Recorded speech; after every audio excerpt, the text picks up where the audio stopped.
Muy bien. Bueno, buenas tardes a todos. Estamos en una nueva sesión de 30 minutos para renovar tu fe.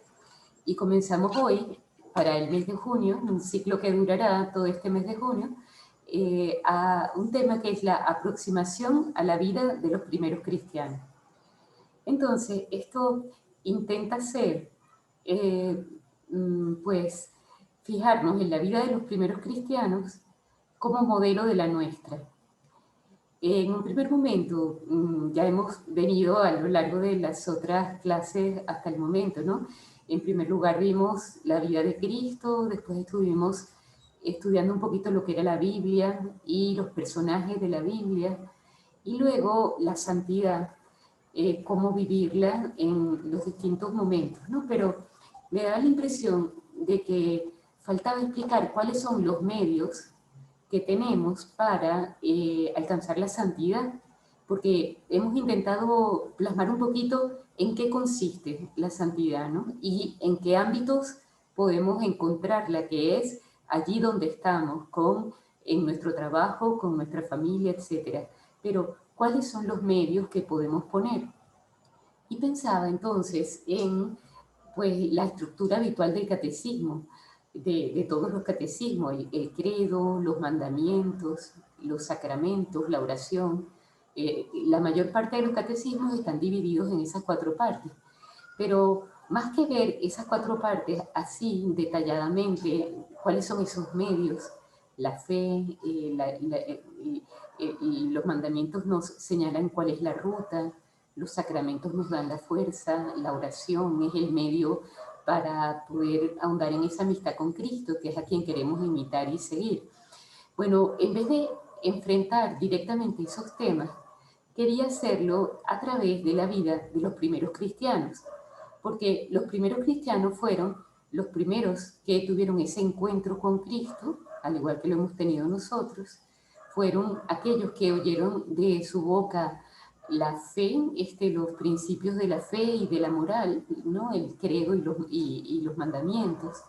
También recibieron los sacramentos del bautismo, etcétera, es decir, quería ir como pisando en las pisadas de los primeros cristianos para ver qué medios tuvieron ellos para poder ser santos, de verdad, con todas las letras, y ver, en el caso nuestro, ya en el siglo XXI, han pasado 21 siglos desde que ellos estuvieron siguiendo las huellas de Cristo, ver si esos medios que ellos tuvieron serían oportunos también para nosotros alcanzar la santidad. Por eso es el enfoque que viéramos un poquito como desde la perspectiva de los primeros cristianos. Y siempre pensando en esa llamada que Dios nos dirige a cada uno, pues esa llamada a la santidad, ser perfectos como mi Padre Celestial es perfecto, como decía el mismo Jesucristo en el Evangelio. Entonces, para esto vamos a ver, ¿no? ¿Quiénes fueron los primeros cristianos? No con nombre y apellido, bueno, algunos sí lo sabemos, porque los 12 apóstoles sí sabemos los nombres de cada uno, pero hay multitudes, ¿no? Que fueron los de aquella primera época, que no conocemos sus nombres, pero que sí dejaron una huella en el mundo antiguo, gracias a la cual estamos nosotros aquí ahora, después de ya de 21 siglos, ¿no? ¿Qué dificultades encontraron para vivir su fe? Ese tesoro que habían encontrado cuando se encontraron con Cristo, ¿no? ¿Qué medios utilizaron para permanecer fieles a Cristo en una época de serias dificultades? Y luego, si todo esto tiene alguna relación con nuestra vida cristiana en el siglo XXI. Entonces, en la clase de hoy vamos a ver como esas primeras preguntas, ¿no? Las dos primeras sobre todo, y que ya en las siguientes clases intentaremos también responder las siguientes, ¿no? ¿Cuáles eran esos medios que, como les adelantaba antes, ya y para que lo sepan, pues son esas cuatro partes del catecismo, ¿no? El credo, los mandamientos, los sacramentos y la oración. Y ya la aplicación a nuestra vida cristiana, pues también iremos viéndola en las próximas clases, ¿no? Entonces, comenzamos por ver quiénes eran los primeros cristianos. Y pues sabemos de los 12 primeros, los 12 apóstoles, ¿verdad? Sus nombres, lo que hicieron, pero sabemos también que habían otros muchos discípulos, como también personas que conocieron directamente a Jesús, pudieron tratarle, pudieron escucharle, pero que no eran realmente de los 12, sino que eran muchos, ¿no? Hay un momento en que el Evangelio se dice los 72, después se habla después de 500, bueno, los 5.000 de la multiplicación de los panes y los peces, etcétera, ¿no? O sea, eran ya muchos los que pudieron oír a Cristo directamente, ¿no? Y cuando hablamos de quiénes eran los primeros cristianos, lo primero que nos viene a la mente es, primeros significa hasta cuándo, ¿no? Porque son solamente aquellos que conocieron personalmente a Cristo, ¿no? Que pudieron escucharlo directamente.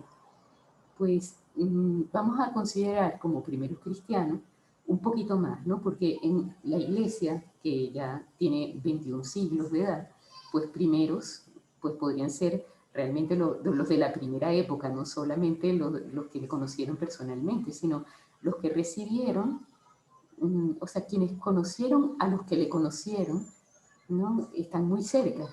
Pues bueno, podríamos considerar, ¿no? Que como primeros cristianos hasta los comienzos del siglo IV.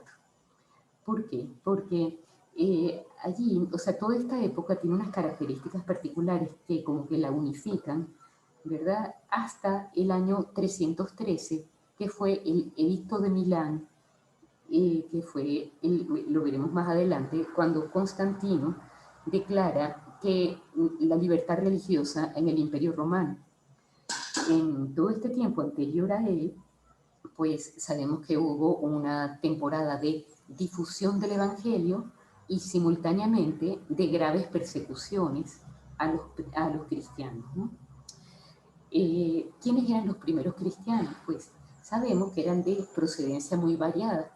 Al comienzo fueron aquellos, o sea, los primeros que fueron conociendo a Cristo directamente eran judíos, eran personas que practicaban su religión judía y que se convirtieron, ¿no? Al oír cómo en Cristo se cumplían todas las profecías del Antiguo Testamento, y al ver sus milagros y al ver la belleza y la santidad de su doctrina, todo esto reunido hizo que hubiera muchas conversiones entre los judíos, ¿no? Aunque también otros no se convirtieron, eran personas que más bien se convirtieron en enemigos, ¿no? Porque era una secta, decían ellos, había surgido del judaísmo, pero se habían separado del judaísmo porque el resto de los judíos no aceptaron a Cristo como Mesías, ¿no?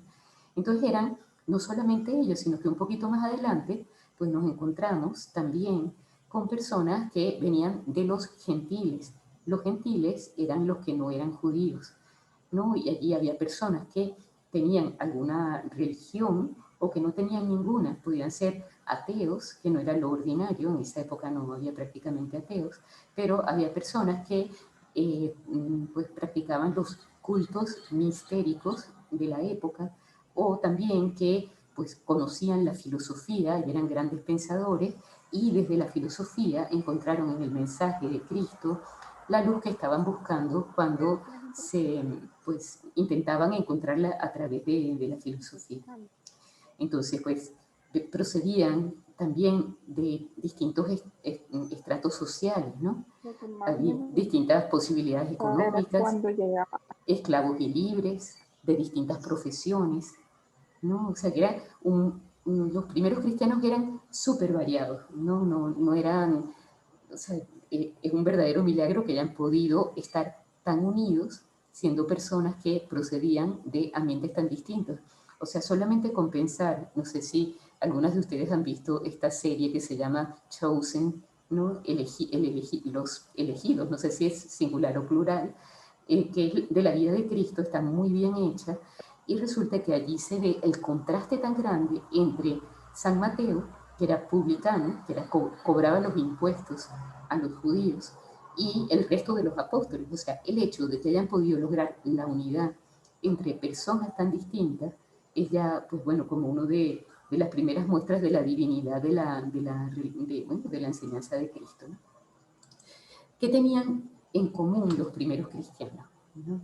Entonces, tenían, o sea, al igual que eran muy diversos, ¿no? Eran también, tenían lo compartían muy intensamente.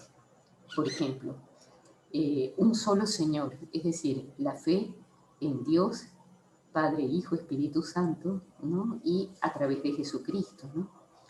Después, una sola fe, ¿no? Todo el contenido de creo en Dios Padre Todopoderoso, creador del cielo y de la tierra, creo en Jesucristo, con todo el contenido de la vida de Cristo, creo en el Espíritu Santo, creo en la Iglesia, no, una sola fe, un solo bautismo, es decir, todos comenzaban a pertenecer a la iglesia gracias a que, bueno, al bautismo, ¿no?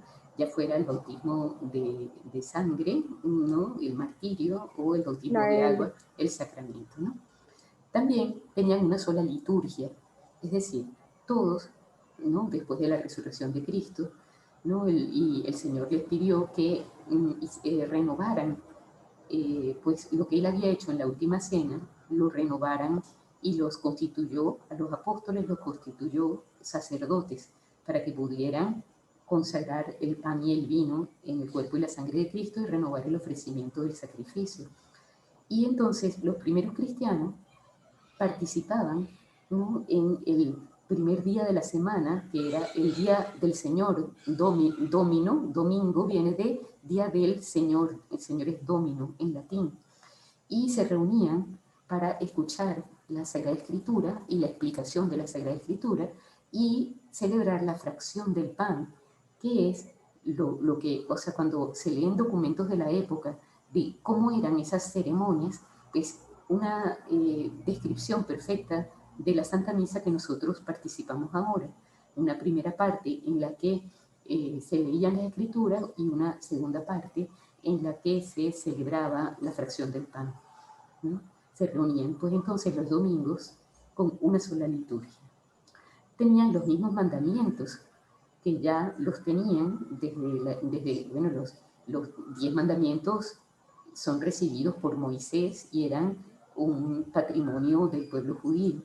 Pero aparte de los mandamientos que ya ellos tenían desde antes, esos mandamientos han sido elevados por las enseñanzas de Cristo, por las bienaventuranzas, es decir, ya no es solo no matarás, no todo es como el límite, ¿no? Que impone el mandamiento, el límite mínimo de lo que hay que hacer para no transgredir el bien del otro o el honor de Dios, sino que ahora es lo que hay que llegar a hacer, son mandamientos de caridad, ¿no?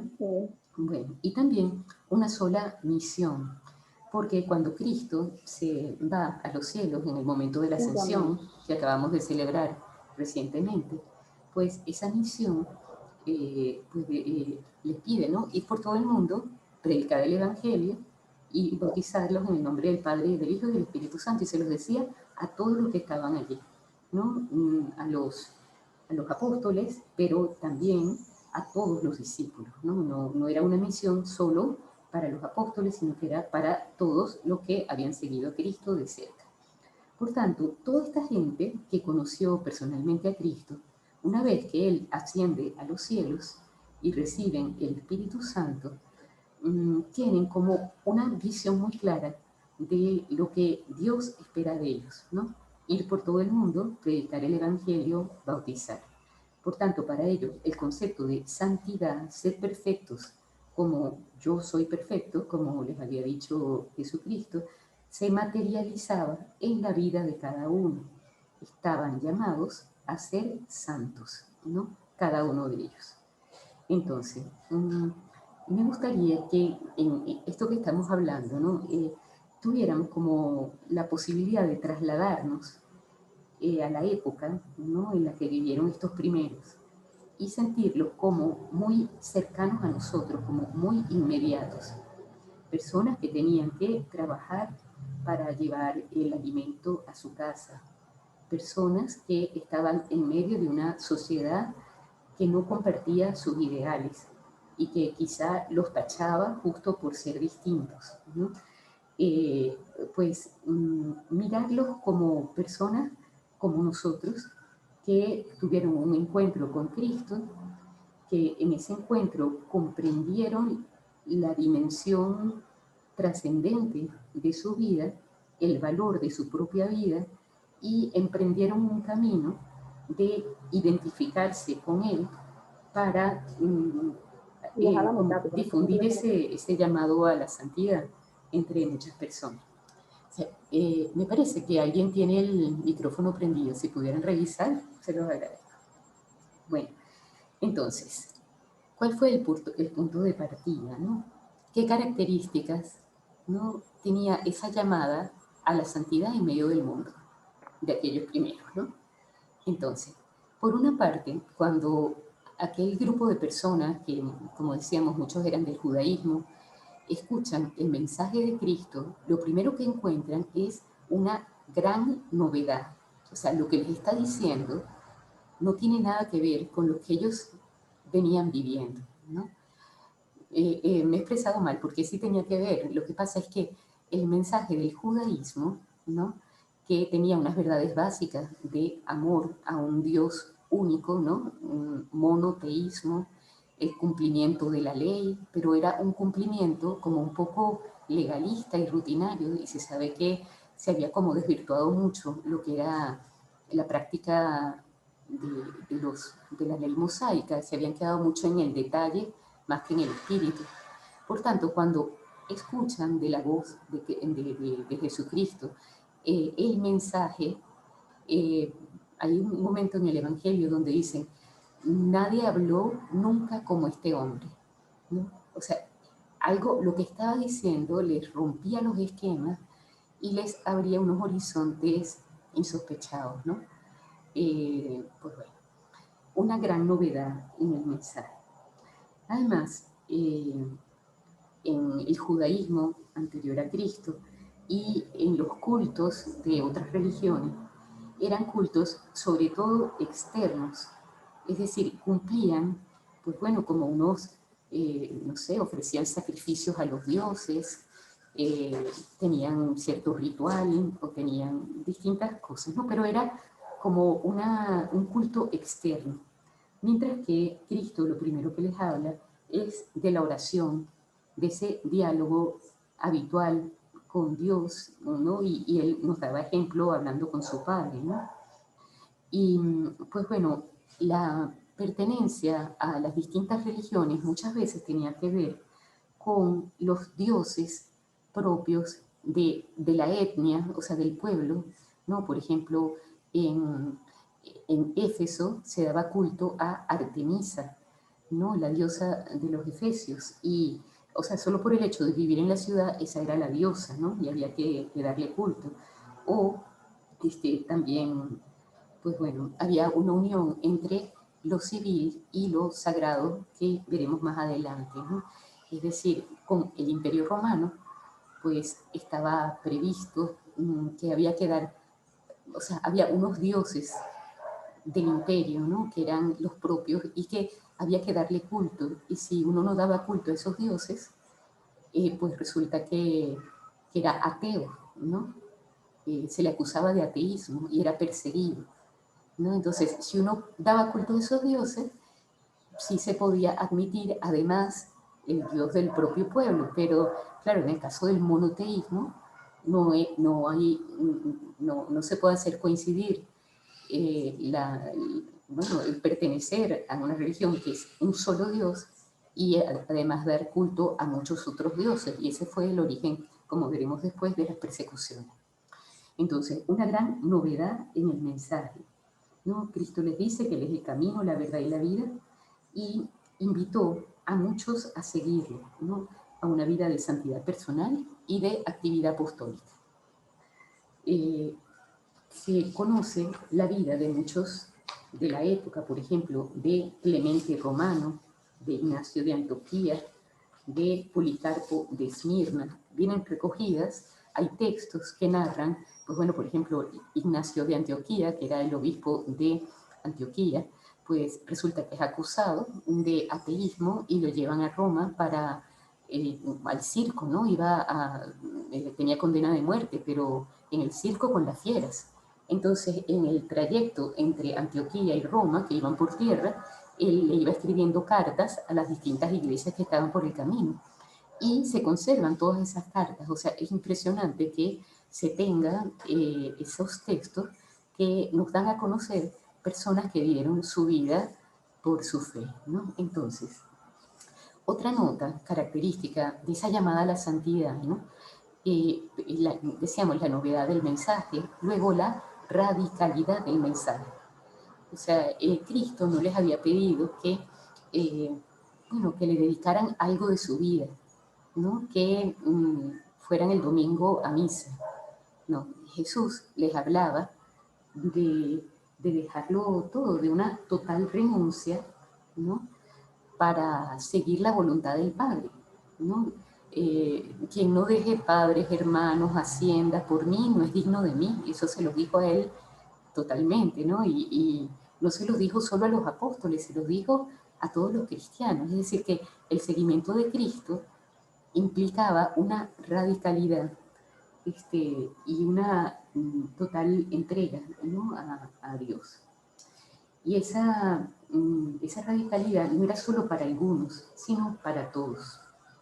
Esto podemos verlo, por ejemplo, cuando uno busca en los Hechos de los Apóstoles, dice que la primera comunidad cristiana, ¿no? Estaban todos reunidos, dicen en los Hechos, a ver que lo tengo por aquí, eh, la primitiva comunidad cristiana, con una frase breve pero llena de sentido, decía: perseveraban todos en las instrucciones de los apóstoles, en la comunicación de la fracción del pan y en la oración. Es decir, esa vida cristiana no era solo para unos elegidos, por ejemplo, los 12, sino que era algo que se le había pedido a cada uno de los que seguían a Cristo. Bueno, y vamos a ver, ¿no? Esta radicalidad llevó a los primeros cristianos a darse cuenta de que su fe tenía un valor tan importante que ellos debían estar dispuestos a dar la vida antes que traicionar su fe. Y por eso el ideal de los primeros cristianos estaba en ser fieles hasta la muerte, que era el martirio. Porque además, de hecho, las circunstancias políticas y sociales y todo lo que se fue dando, hacía que esto fuera una posibilidad real, ¿no? El que Dios les pidiera dar la vida como testimonio de fe. ¿Bien? Entonces, eso llevó después a la comprensión de que el mensaje de Cristo, la radicalidad del mensaje de Cristo, había de vivirse así hasta dar la vida, pero ya no de un modo cruento, es decir, dar la vida que realmente lo mandarán a uno al circo romano, sino más bien de un modo incruento, es decir, ser capaz de entregarse a uno mismo por amor de Dios y a los demás plenamente. No, no parte de mi tiempo, no parte de mis intereses, no. Eh, Seguir a Cristo implica pues seguirle de verdad, ¿no?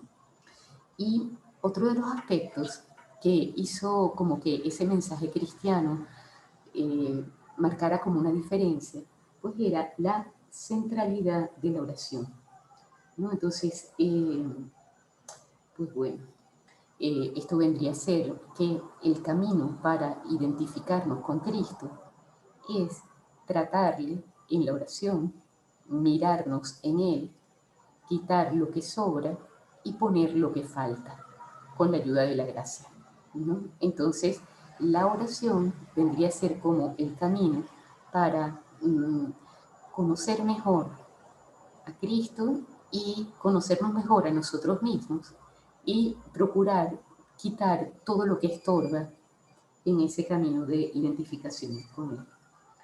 Entonces, en este tema de la centralidad de la oración, les leo algo, ¿no? Entonces dice aquí: ser santo no es fácil, pero tampoco es difícil.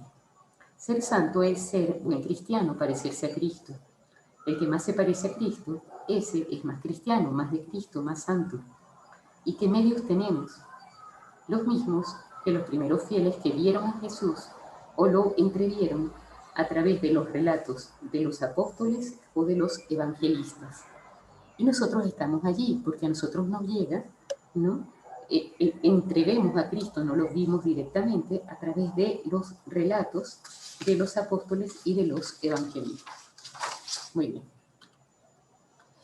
Vida ordinaria como ámbito de santificación de los primeros cristianos, ¿no? Entonces, aquí quería ir leyendo algunos textos que aparecen en los Hechos de los Apóstoles que reflejan cómo era la vida de aquellos primeros.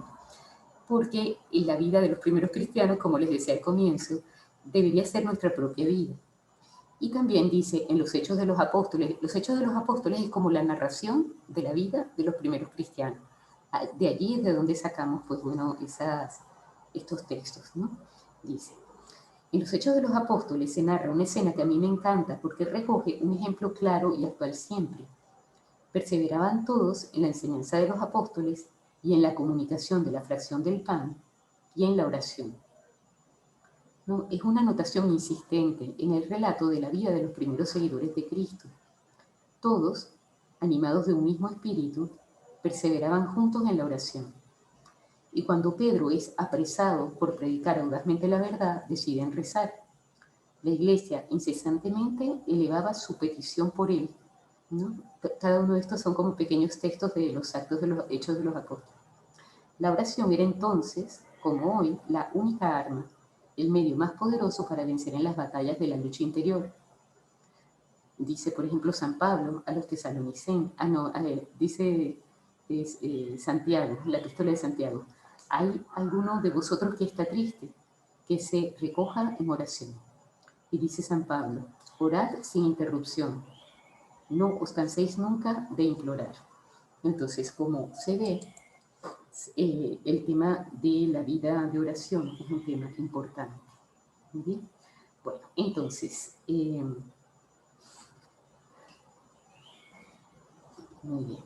Entonces, en la clase pasada, ¿no? En el curso pasado, hablamos mucho, bueno, dedicamos una clase completa a la santidad en la vida familiar. Aquí simplemente vamos a mencionar que ya desde los comienzos del cristianismo, el lugar de uno de los lugares estelares de la propagación del Evangelio fue el ámbito familiar. Por ejemplo, cuando se habla de Cornelio, que era, era romano, un centurión romano, pues dice que él y toda su casa, cuando se habla de toda su casa, es no solo su familia cercana, sino también todos sus empleados, todos los servidores, todos los soldados, bueno, o sea, toda su casa se convirtió al recibir el anuncio del Evangelio, ¿no? Pues, bueno, dice, ok, entonces, eh, podemos fijarnos aquí, okay.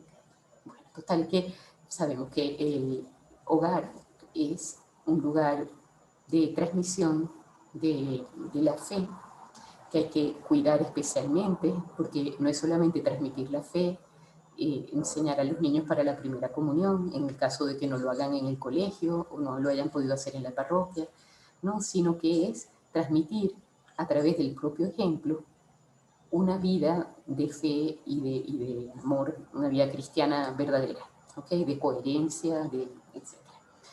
Pero no nos vamos a detener aquí.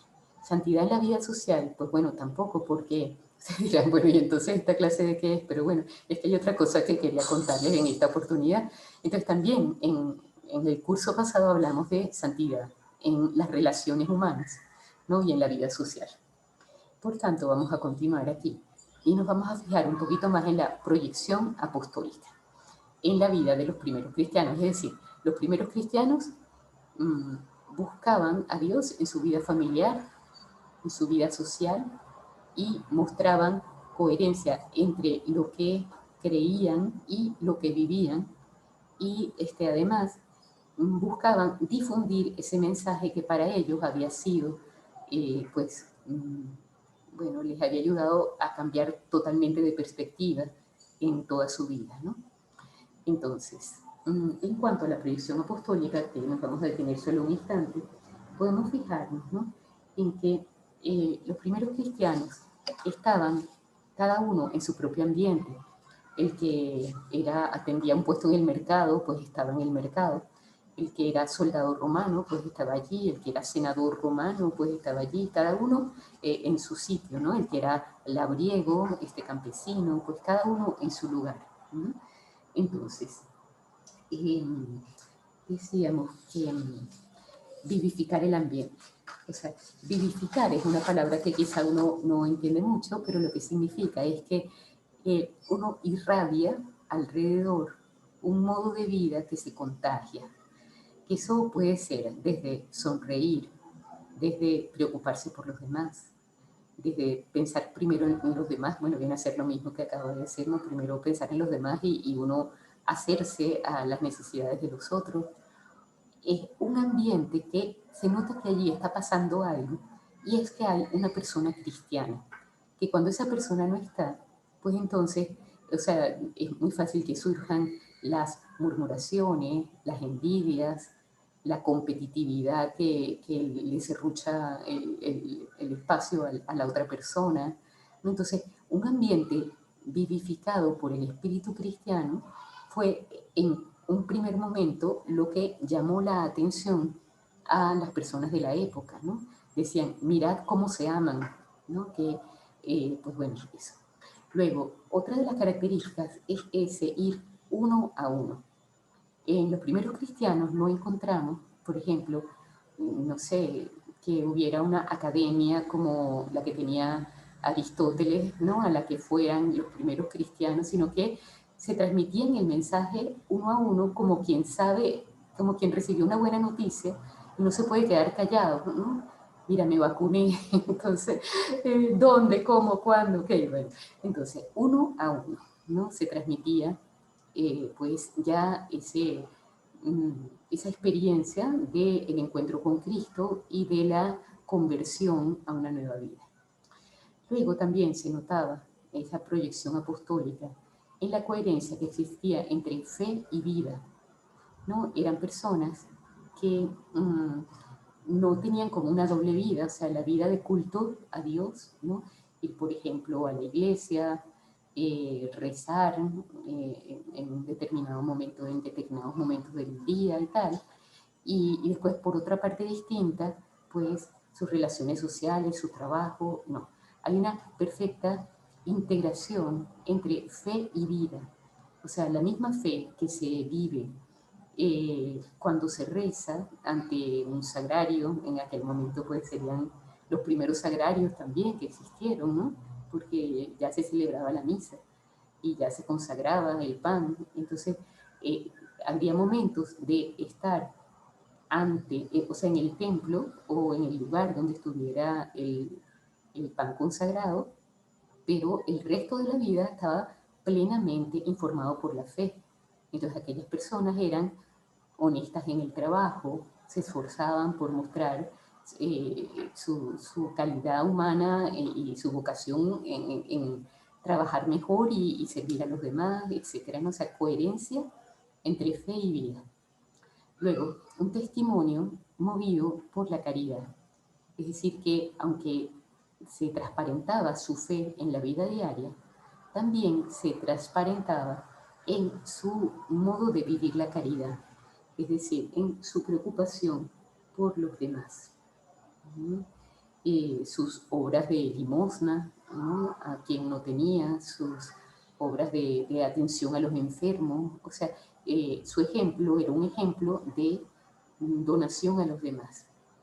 También podemos fijarnos en su talante dialógico, que es una palabra como un poco así, y es que ellos daban gran importancia también a la transmisión de el contenido de la fe y de la experiencia de la fe. Es decir, no solo era un apostolado del ejemplo, era un apostolado del diálogo, es decir, tampoco era como un adoctrinamiento, mira, esto es así, A, B, C, D, sino que iban conversando con los amigos hasta lograr que la otra persona, o sea, pudiera comprender los motivos por los cuales era razonable creer y transformar su vida en algo mejor, ¿no?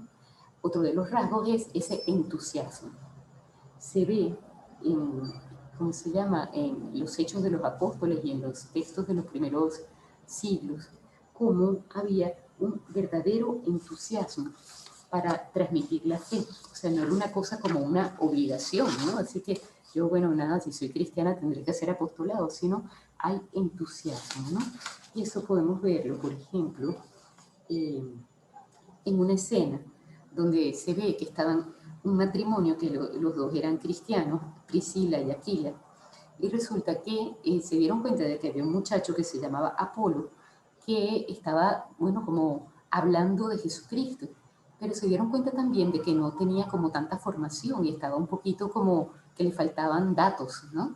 Y no lo conocían de nada, pero enseguida, pues entonces le dijeron, mira, vente con nosotros que nosotros te vamos a explicar cómo es esto verdaderamente del cristianismo, y se lo llevaron y le hablaron de Cristo, y resulta que Apolo fue un superapóstol después de esto, ¿no? Y se unió al resto de los cristianos ya con mayor formación.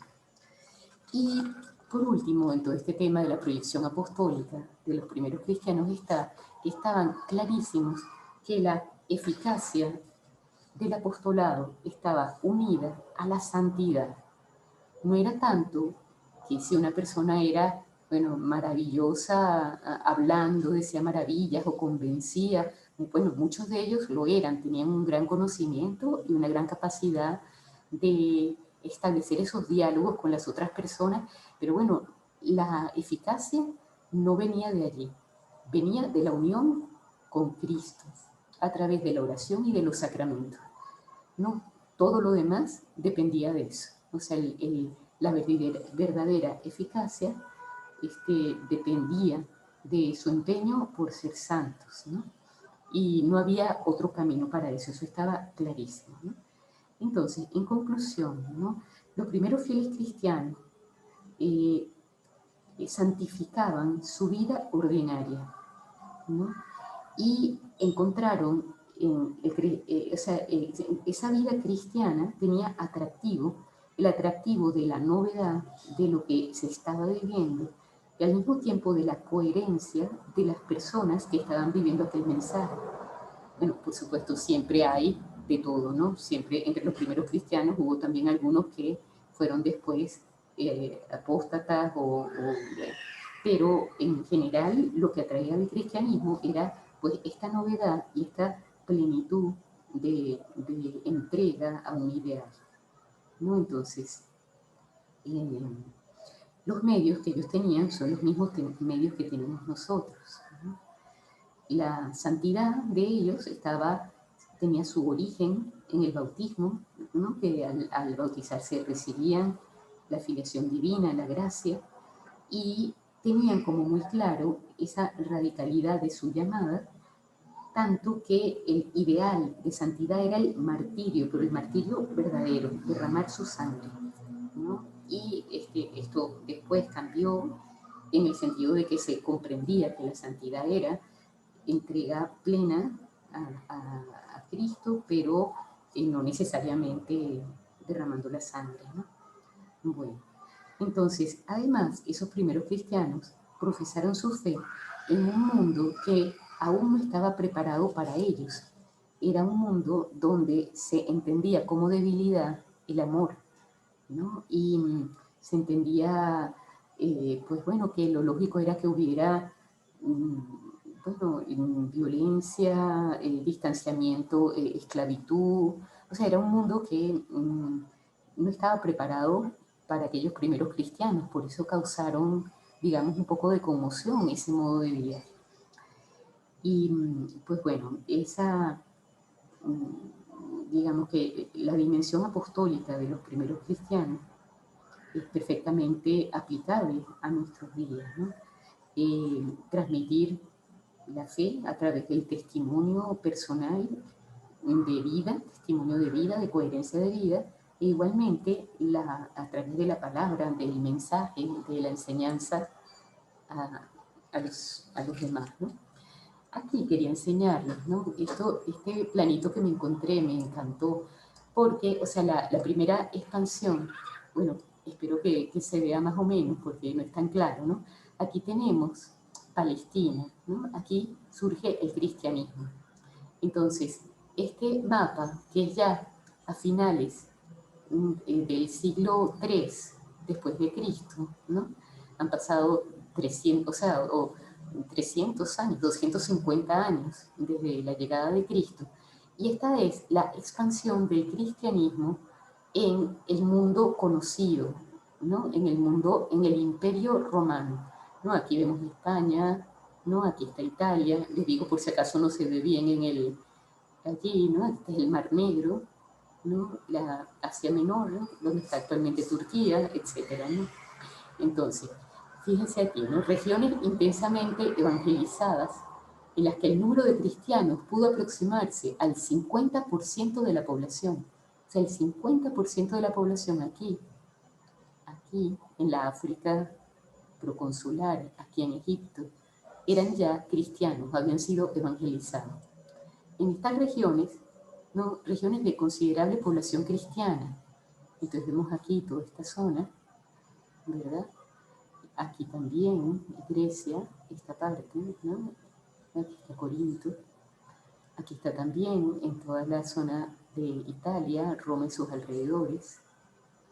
Aquí también está esta zona, ¿verdad? Aquí, todo esto hasta Lyon, Viena, eran, no, la parte sur de España, considerablemente, había una considerable población cristiana. Luego, regiones débilmente penetradas por el cristianismo, bueno, pues vemos aquí Persia, ¿no? Esta parte de acá, de Siria, toda esta zona norte, ¿no? Donde toda la península de los Balcanes, ¿verdad? Toda esta parte norte de España, ¿no? Estas partes de África, ¿no? También hasta algunas zonas en Inglaterra, ¿no? En Britania de la época. Y bueno, y todo el resto, lógicamente, regiones sin cristianizar. Entonces, es muy impresionante que, habiendo comenzado aquí, en Palestina, una persona que era hebrea, bueno, era Dios y hombre, era Jesucristo, pero con 12 apóstoles que eran, bueno, pescadores, a excepción de Mateo, que era recaudador de impuestos, ¿no? Y bueno, entonces comienza la expansión por todo el mundo conocido. Pero esa expansión no fue solamente la que hicieron los apóstoles. Aquí tengo, eso también lo veíamos el otro día, ¿no? Por ejemplo, eh, San Pedro se va a Roma en el año 63 y fallece en el 67 en la persecución de Nerón. San Pablo se va, bueno, hace 3 viajes, bueno, viajó muchísimo por todo el mundo, Asia Menor, toda esta zona de acá, va a Roma, también, bueno, Chipre. Bueno, entonces San Pablo hizo 3 viajes muy intensos que vienen narrados también en los Hechos de los Apóstoles y en las Epístolas Paulinas. Y fallece también en la persecución de Nerón. Luego, San Juan Apóstol se queda en Palestina, ¿no? Y se establece en Éfeso, que es aquí en Asia Menor, ¿verdad? Y allí fallece de muerte natural y se llevó a vivir con él a la Virgen y la cuidó hasta el final.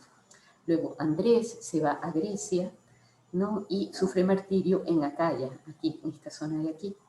Luego, Felipe se va a Frigia, que es la zona de Asia Menor, aquí evangeliza esta zona. San Mateo se dice que fue a Persia, que es esta zona de acá.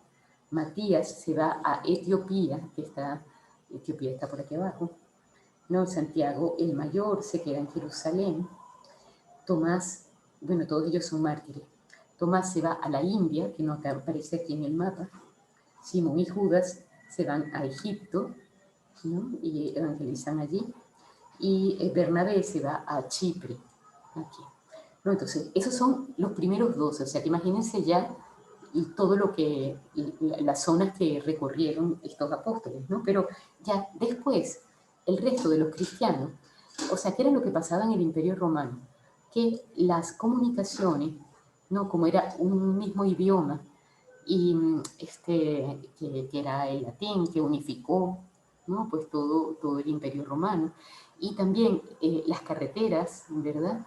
Había, por ejemplo, si una persona quería ir en Italia desde aquí hasta Sicilia, pues entonces había postas, o sea, a cada, suponte, pues iban por tierra, ¿no? Entonces, un día de camino, entonces un hospedaje. Ay, perdón,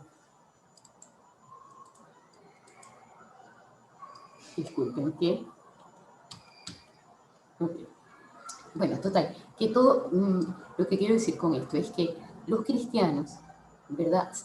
Pudieron dispersarse por todo el mundo conocido porque había un sistema de comunicaciones, tanto por mar como por tierra, excelente, ¿no? Y de hecho entonces llevaron su fe hasta los confines del mundo conocido en poco tiempo.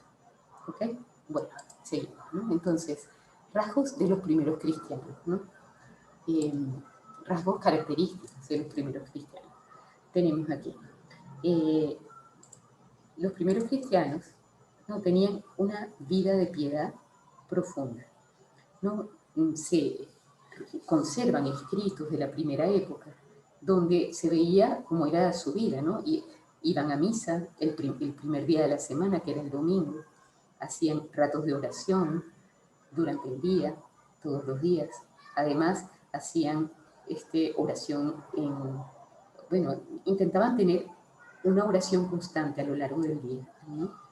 Y, bueno, pues participaban de los sacramentos, pues bueno, un rasgo, una profunda vida de piedad. Luego procedían, ¿no? Todos tenían profesiones, cada uno la suya, es decir, no se distinguían de los demás, sino que simplemente allí lo que ellos eran, eso fue lo que comenzaron a santificar. Es decir, no es que una vez que se hacían cristianos, cambiaban de profesión y eran todos pescadores, ¿no? Si uno era soldado romano, pues seguía siendo soldado romano. Si el otro era senador, pues igual. Si el otro era pescador, pues igual. Una enorme pluralidad de profesiones lógicamente honradas, ¿no? Luego, era muy claro que no participaban de espectáculos públicos, ¿no? Porque, claro, los espectáculos públicos de la época eran, bueno, el circo romano, o sea, la moralidad pública estaba muy baja y los primeros cristianos no participaban de esas actividades, ¿no?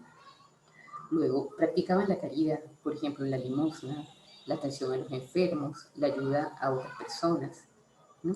Tenían un alto concepto del matrimonio y de la familia, ¿no? De la unión con los otros cristianos, ¿no? Y estaban muy claros en la no interrupción de la vida, ¿no? Del aborto, y comprendían también, perdón, que desde ese primer momento, ¿no? Se difundió la vida, o sea, que personas que querían seguir a Cristo permanecían viviendo en celibato, ¿no? Es decir, no contraían matrimonio para poder difundir el Evangelio y dedicarse con mayor libertad al amor a Dios y a las demás personas, sin ser religiosos, porque el fenómeno de la vida monástica no se había dado todavía. Es decir, no existía una vida religiosa en el sentido de apartarse del mundo, que veremos un poquito más adelante. Bueno, entonces las persecuciones. ¿Qué ocurre, no? Entonces tenemos los primeros cristianos, reciben la fe, siguen a Cristo, difunden el Evangelio. ¿Y qué pasa? Comienzan las persecuciones. ¿Por qué? ¿No? Entonces, bueno, primera persecución, la persecución de los judíos. ¿Por qué? Porque los primeros judíos, ¿verdad?, que se convirtieron al cristianismo, pues eso no les gustaba nada a los otros judíos que no se convirtieron. Y el mismo San Pablo, ¿no?, era perseguidor de los cristianos y justamente su conversión, camino de San Dámaso, él estaba en una misión de ir a apresar a los cristianos, porque estaban, digamos, atacando o desvirtuando la práctica del judaísmo, ¿no? Muy bien. Entonces, esa primera persecución de los judíos a los cristianos, pues hace que ellos, cada vez que había persecución, había como dispersión de los que estaban allí, se iban a otros lugares donde no estuvieran perseguidos, como yo digo, ¿no? Y eso contribuyó a la difusión del mensaje del Evangelio, ¿no? Entonces, persecuciones se pueden dividir en tres partes. O sea, hasta el año 313, que fue el que dijimos, hasta aquí íbamos a considerar como primeros cristianos. En este momento es cuando surge el Edicto de Milán, ¿no? Que ya es a través de Constantino, que era el emperador en ese momento, que fue el hijo de Santa Elena, es decir, su mamá se convirtió y fue santa. Y una nota curiosa es que Santa Elena fue la que se encargó de ir, era, bueno, la madre del emperador, entonces tenía mucho poder, y por tanto pudo rescatar todas las reliquias de la pasión y llevarlas a Roma. Entonces, por ese motivo, en Roma están los clavos de la crucifixión del Señor, está una parte de la cruz del buen ladrón, está la escalera, una de las escaleras que es la escala santa, por la que pasó Cristo cargado con la cruz. Es decir, hay muchas reliquias o tesoros que pudieron ser rescatados y llevados a Roma porque la madre del emperador, Santa Elena, se puso en eso, digamos. Pero bueno, este es el final de la historia, pero entonces aquí se puede dividir la historia de la primitiva iglesia en tres partes. Antes del año 64, que fue la primera persecución, la que desató Nerón, ¿no? Luego, entre el 64 y el 313, que es un periodo bastante largo, todos estos persiguieron a los cristianos, ¿no? Son emperadores que veremos de una manera muy rápida la persecución al cristianismo, ¿no? Entonces, antes del año 64, pues bueno, las persecuciones fueron las que hablamos ahorita de parte de los judíos, que facilitó la dispersión de los cristianos en, pues bueno, fueron y difundieron el Evangelio gracias a esa persecución, ¿no? ¿Qué fue lo que iba ocurriendo, no? O sea, los primeros cristianos, ¿verdad? Mm, se comenzó a crecer como un enemistad entre la gente y los primeros cristianos. ¿Por qué motivo? No? El resto de la gente, no porque ellos eran gente también, lógicamente. ¿Qué era lo que pasaba?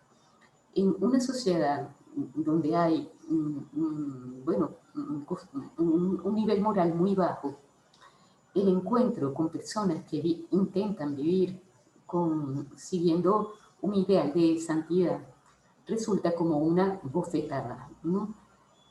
Un poner a las claras que lo que estás haciendo no es correcto, ¿no? O sea, estas personas veían en los cristianos, bueno, muchos se convirtieron, pero otros, los que no estaban en un plan de convertirse, empezaron a decir que todas las cosas malas que ocurrían eran a causa de los cristianos. ¿Por qué? Porque, claro, en el Imperio Romano era costumbre ofrecer sacrificios a los dioses. Entonces, se supone que si se ofrecen sacrificios a los dioses nos protegen y todo va bien. Como los cristianos no ofrecían sacrificio a los dioses, las cosas malas que pasaban, entonces eran culpa de ellos, que no habían ofrecido el sacrificio.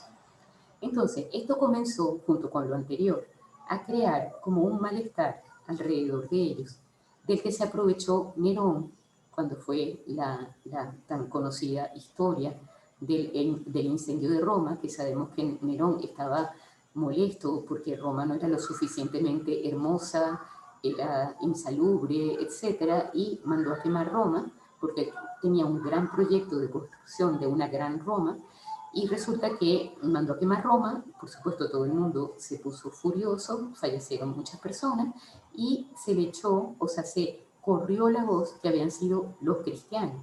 Y allí comenzó la primera persecución. Entonces, esta persecución, en la primera, en la de Nerón, fallecieron, o sea, fueron mártires. San Pedro, ¿no? Fue crucificado, y San Pablo, apóstol, también murió en esta persecución, fue decapitado con una espada. ¿Bien? Entonces, del año 64 entonces al 313 es la temporada de una fuerte, muy fuerte persecución sangrienta para el cristianismo, ¿no? Entonces, Roma toleraba otros dioses, creo, no sé si ya lo expliqué antes, pero toleraba otros dioses con tal de que se aceptara a los dioses romanos también, ¿no? Pero el monoteísmo es incompatible con la idolatría. Entonces, y la religión cristiana era una religión monoteísta, era una religión exclusiva en el sentido de que no podía, entonces, bueno, como tener también adoración a otros dioses, ¿no? O culto a otros dioses. Era una religión apostólica que intentaba buscar personas que no era lo propio en el judaísmo, no se acostumbra. Para ser judío hay que pertenecer por raza al pueblo elegido. Para ser un cristiano se llegaba al cristianismo por conversión al Dios eh, predicado a la doctrina de Cristo, ¿no? Entonces era una religión a la que se podían ir incorporando muchas personas, ¿no? Y también era una religión universal, en el sentido que estaba dirigida a todo aquel que quisiera acogerse a esa fe, a esos mandamientos, a esos sacramentos. Entonces, ¿qué ocurre? Que entonces los cristianos que no dan culto al emperador son acusados de alta traición porque se consideraba ese dar culto a los dioses del imperio como un deber de patriotismo y de fidelidad al imperio y al emperador, por supuesto. No, entonces, ya en el año 313, ¿verdad? Hay un evento, o sea, yo tengo aquí, pero ya no nos dio tiempo de contarles cómo fue la persecución de cada uno de estos, ¿no? Unos atacaron a los sacerdotes porque si se eliminaban a los sacerdotes, ya el pueblo cristiano se eliminaba. Otros fueron más tolerantes, pero bueno, cada uno de ellos tenía sus características, pero bueno, no será en esta ocasión que las veamos, ¿no? Pero entonces llegó Constantino con el edicto de Milán, en el cual pues ya decretó que la religión, o sea, lo que no era propiamente a favor del cristianismo, sino una cosa general, proclamó la libertad religiosa absoluta. Cada quien podría pues profesar la fe religiosa que quisiera. Y también ese edicto de Milán tuvo dos partes. En una primera era esto, ¿no? Y en la segunda era que se debían devolver los bienes y lugares de culto que se hubieran incautado a los cristianos durante las persecuciones. Entonces, bueno, toda esta época, ¿no? Que es época de mártires, de muchos mártires, es también época de crecimiento del cristianismo, ¿no? Los cristianos decían, ¿no? Se decía, ¿no? Sangre de cristianos, no, perdón, sangre de mártires, semilla de cristianos. Es decir, o sea, los que no perseveraron por temor a la muerte se fueron de la iglesia, ¿no? Y los que sí perseveraron dieron su vida y estuvieron dispuestos a darla, aunque quizá pues, bueno, algunos no la dieron, si no, no hubiéramos llegado hasta aquí. Pero semilla, o sea, se maduró y se fortaleció la fe en esta época de las persecuciones, ¿no? Bueno, y llegaron tiempos de paz después del edicto de Milán. Y entonces se pudo practicar libremente la fe. Comenzaron a surgir las primeras iglesias, porque hasta el momento el culto se daba en los hogares, ¿no? En Roma hay distintos lugares de esas domus ecclesiae, es decir, era la casa de Clemente, donde se reunían los cristianos que vivían por allí cerca y se celebraba la Eucaristía, pero no eran iglesias propiamente, porque la fe no estaba, o sea, no se permitía construir una iglesia, ¿no? Entonces, con esta libre práctica de la fe y como cesaron las persecuciones, ocurrió un fenómeno que fue el fenómeno del relajamiento dentro de las mismas personas cristianas, dentro de los cristianos, en parte, ¿no? Evidentemente no todo el mundo. Entonces, ¿qué ocurrió después? Que como consecuencia de bueno, como ya no me están persiguiendo y no tengo que dar mi vida, bueno, puedo ser compatible, vivir mi fe, pero de un modo no tan heroico, no tan exigente, ¿no? Entonces se dio un poquito ese relajamiento en la vida cristiana. Como consecuencia de esto surge la vida monástica. Ya vamos a terminar, perdone que me he extendido mucho, ¿no? Vida monástica. ¿Qué es lo que ocurre? Que había personas que añoraban vivir su fe con la radicalidad, con la fortaleza con la que se vivió en los tiempos anteriores al año 313. Entonces, ¿qué es lo que ocurre? Piensan que el mundo no permite, el mundo en el sentido de la vida pública, el trabajo, la familia, todas las realidades humanas, no permitían vivir una profunda y exigente vida espiritual. Como pueden entender, esto cambió muchísimo la comprensión del concepto de santidad, porque a partir de este momento, los santos, los que podían llegar a ser santos, eran los que se apartaban del mundo, ¿no? Y comenzaban a vivir una vida de alejamiento de las realidades humanas, ¿no?